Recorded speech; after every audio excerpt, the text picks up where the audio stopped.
So, in the interest of time, I'm going to create our own audiobook in case you need it. So, here it is. I am not going to read right now the introduction. I'm going to jump into the first chapter, but I do encourage you to go back and to read the introduction because you get some good information. So here it goes. There is no absolute peril except for him who abandons himself. There is no complete death except for him who acquires a taste for dying. And that is by Jacques Rivière.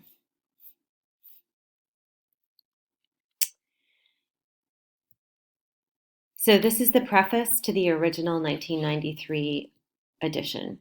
We have the right to lie, but not about the heart of the matter. Antonin Artaud. Late winter Chicago, early 1991. The once white snow which fell in December had turned into a dark scum, mixed with ice melting salt, car oil, and decay. Icicles hung from the rooftops and windowsills like the whiskers of old men.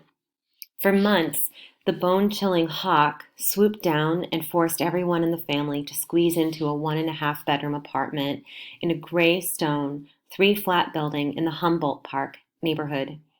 Inside tensions built up like fever as we crammed around the TV set or kitchen table, the crowding made more tolerable because of heaps of paper, open file drawers, and shelves packed with books that garnered every section of every space, a sort of writer's torture chamber. The family included my third wife, Trini, our child, Ruben Joaquin, born in 1988, and my 15-year-old son, Ramiro. A 13-year-old daughter, Andrea, lived with her mother in East LA. We hardly ventured outside. Few things were worth heaving on the layers of clothing and the coats, boots, and gloves required to step out the door. Ramiro had been placed on punishment, but not for an act of disobedience or the usual outburst of teenage anxiety. Ramiro had been on a rapidly declining roller coaster ride into the world of street gang America, not unexpected for this neighborhood, once designated as one of the top 10 poorest in the country and also known as one of the most gang-infested. Humboldt Park is predominantly Puerto Rican community with growing numbers of Mexican immigrants and uprooted blacks and sprinklings of Ukrainians and Poles from previous generations. But along with the greater West Town area, it was considered a changing neighborhood, dotted here and there with rehabs, signs of gentrification for many of us, imminent displacement. Weeks before, Ramiro had received a 10-day suspension with the Roberto Clemente High School, a beleaguered school with a good number of caring personnel, but one which was an epicenter of gang activity. The suspension came after a school fight, which involved a war between the insanes and the maniacs, two factions of folks. Folks are those gangs allied with the Spanish Cobras and gangster disciples. The people are gangs tied to the Latin kings and vice lords, symbolic of the complicated structures most inner-city gangs had come to establish. There was also an SOS, a smash-on-sight, contract issued on Ramiro. As a result, I took him out of Clemente and enrolled him in another school. He lasted less than 2 weeks before school officials then kicked him out.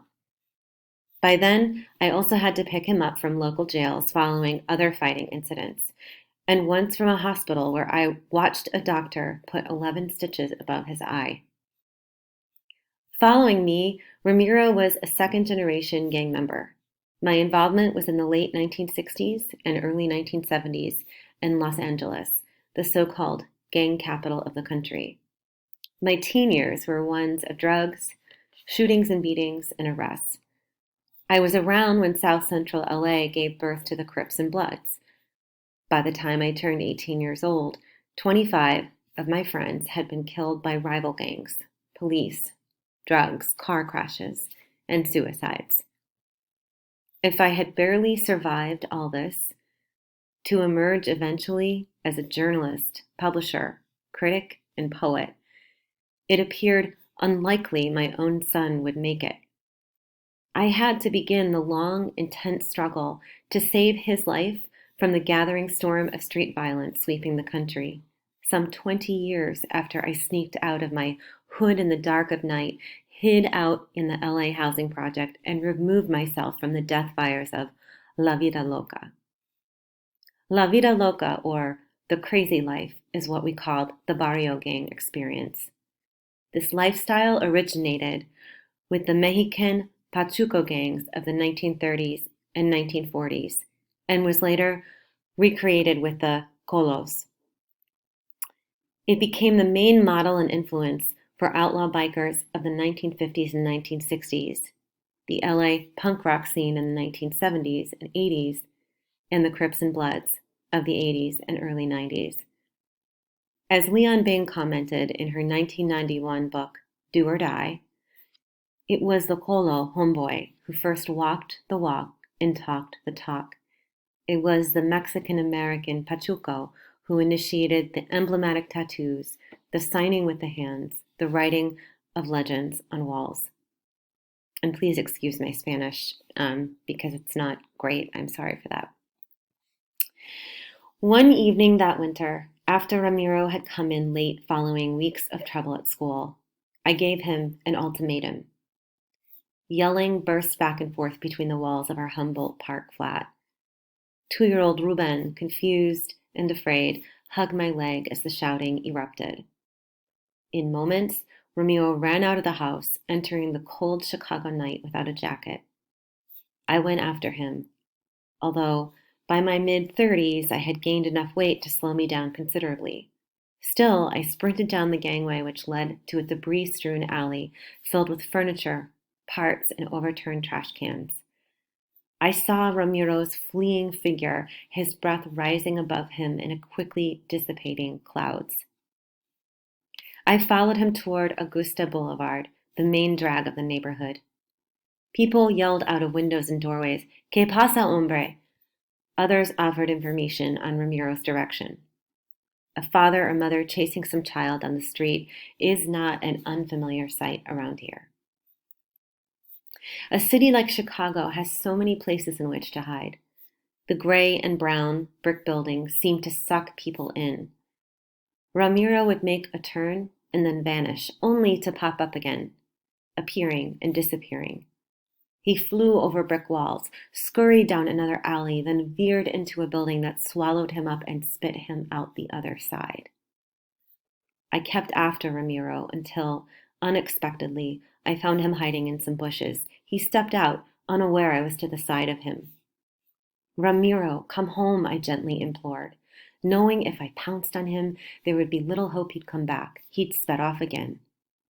"Leave me alone," he yelled. As I watched his escape, it was like looking back into a distant time, back to my own youth, when I ran and ran, when I jumped over peeling fences, fleeing vatos locos, the police, or my own shadow in some drug-induced hysteria. I saw Ramiro run off and then saw my body entering the mouth of darkness, my breath cutting the frigid flesh of night. It was my voice crackling open the winter sky.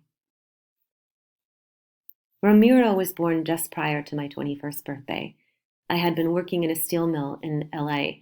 His mother, Camila, not yet 19, was an East LA woman who grew up in one of East LA's roughest barrios. Yet Camila and her 5 sisters, with the help of their mother, managed to stave off attempts to pull them into the street life there, even having battles on their front porch with the locas who tried to recruit them. The media likens Los Angeles to a Beirut on the beach. For 1991, police cited these statistics: 100,000 gang members, 800 gangs, nearly 600 young people killed. Parts of the city, particularly the public housing projects, have been called ungovernable.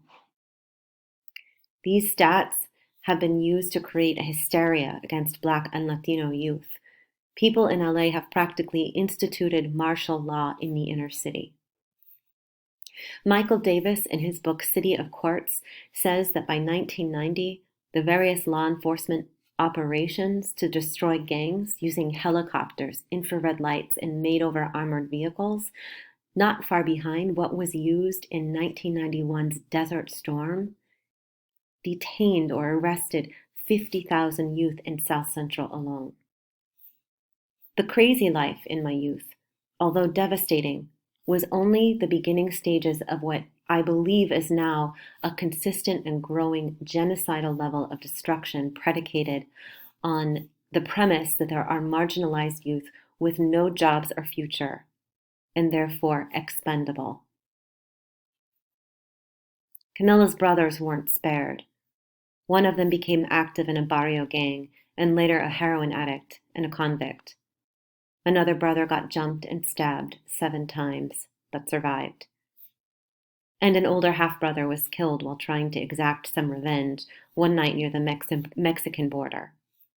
Later, her nephews from an older sister got involved in the gangs, and one of them was murdered outside his home at the age of 17, but not before he fathered a baby. When Ramiro was 2 years old and his sister only 10 months, Camila and I broke up. About 7 years later, I moved to Chicago. After being left behind, Ramiro failed miserably in school, although he had been tested as a gifted child. He ran away from home a number of times. Once, when he was about 10 years old, he hopped a train from LA to Chicago, but police pulled him out of a boxcar before he passed the city limits. When he turned 13 years old, he came to stay with me. Because of what Camila and I had been through, we tried everything we could to keep him out of the life, even after we divorced and lived a couple of thousand miles apart. But often there was too much against us. In East LA and in schools like Chicago's Clemente were some of the nation's highest dropout rates. Youth unemployment hovered around 75% in the most neglected areas. And what of those who did everything right, got all the good grades, and followed the rules? Camila, for example, had been an A student at Garfield High School and was active in school affairs. But after we married, she applied for work and was told she didn't know enough to get a basic 9-to-5 office job. She even had to go back to some classes to make up. for the lack of schooling she received, despite being one of the best students at Garfield. The fact that LA schools now give warranties only underscores the point. With little productive to do, drug selling becomes a lucrative means of survival. A 10-year-old in Humboldt Park can make $80 to $100 a day as a lookout for local dealers. The drug trade is a business. It's capitalism, cutthroat, profit-motivated, and expedient. Also, the values which drive gangs are linked to the control of markets in a way similar to what has created borders between nations. In communities with limited resources like Humboldt Park and East LA, sophisticated survival structures evolved, including gangs, out of the bone and sinew tossed up by this environment. After Ramiro ran away, he failed to return home for another 2 weeks. I was so angry at him for leaving. I bought locks to keep him out. I kept a vigil at home to catch him should he sneak in to eat.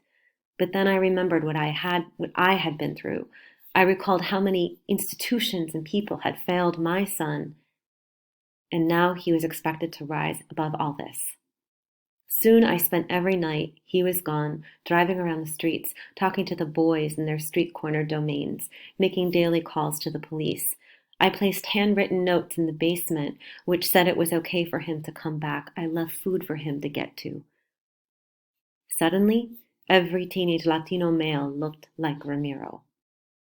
With the help of some of his friends, I finally found Ramiro in a run-down barrio hovel and convinced him to come home.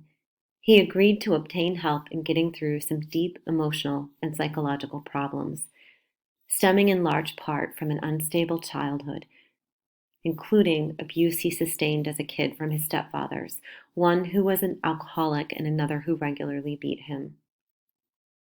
And I could not remove myself from being struck by the hammerhead of responsibility. A key factor was my relative lack of involvement in Ramiro's life as I became increasingly active in politics and writing.